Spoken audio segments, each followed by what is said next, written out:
Hello, friends. How are you all? Hope you are doing great at various aspects of your lives. Welcome to another book review podcast by Team ThinkerViews. As we enjoy reading, so we enjoy connecting with other readers and writers here at Team ThinkerViews. And as a part of this process, we receive and get a chance to read books from around the world. Author Marwan Razzaq connected with us and shared his book, The Man Who Found His Shadow, and that is the one we are going to talk about today. This book was self published by him on Amazon Kindle, and the author shares his aspirations and desire for the feedback from the readers in the end segment of the book. And here we are sharing our thoughts on this book with you, as said earlier.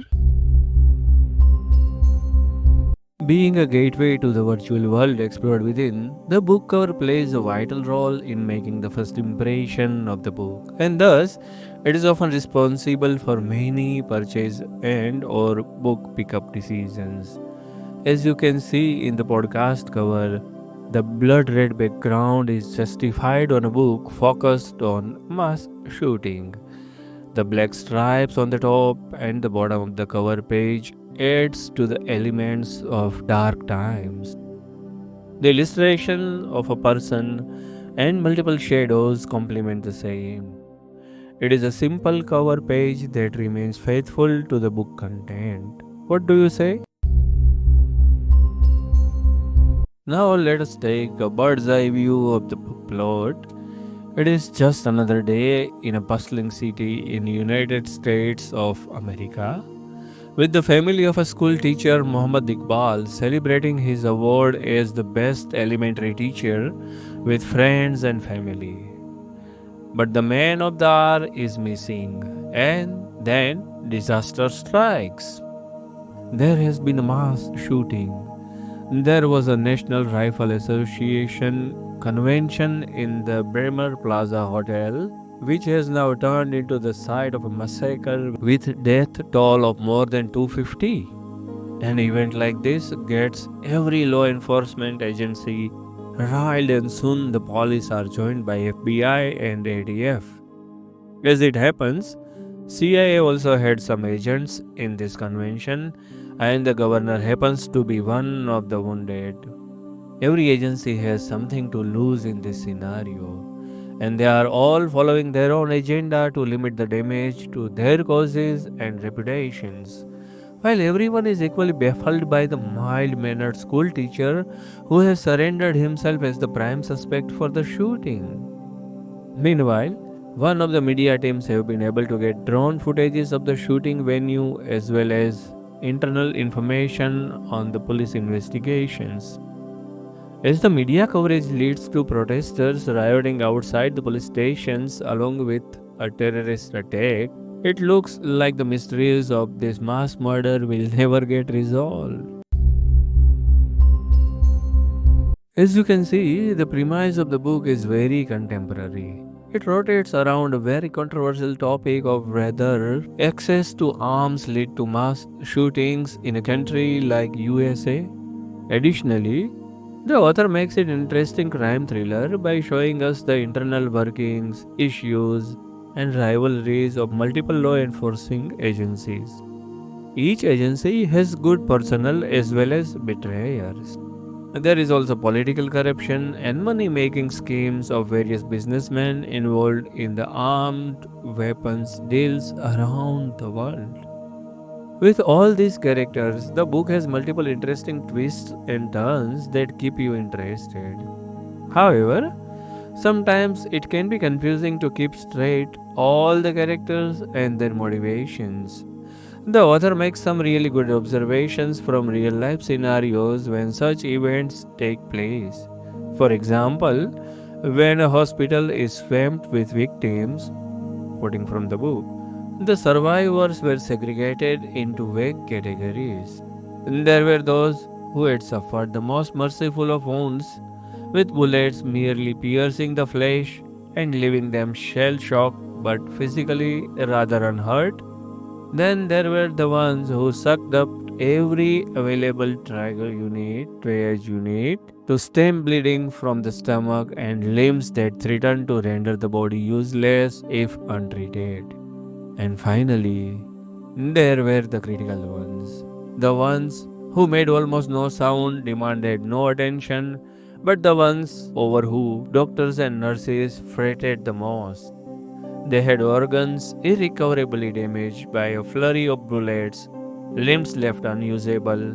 The only part of the body that attracted medical attention was the heart, which, if still beating, meant there was at least a sliver of hope to subsist upon. The characters are interesting, and yet a lot of this would remind you of characters you have seen in many other books, TV shows, and movies. Quoting again from the book, he preferred giving up the career ladder than the yellow tape and black body bags. It wasn't a macabre sense of fascination with death. It was the task that each crime scene offered, of straightening out a mess or trying to untangle and mesh threads and figuring out what went wrong. One of the most interesting part is how media coverage feeds the frenzied reaction of the people who watch it. It is almost a snowball effect as every channel starts to follow the coverage of other channel, and in an intense competition for attention of the viewers looks for the most shocking and controversial information. And when information and facts are slow to come by, how conjectures and innuendos drive the narrative from bad to worse. Quoting from the book, there was an easy, practical reason for the swing in the coverage. Of course, it was pure logistics.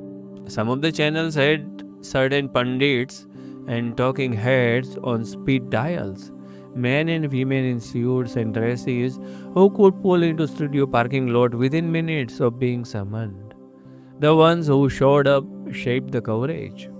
It was a matter of standing out, and everyone took vicious steps to do so.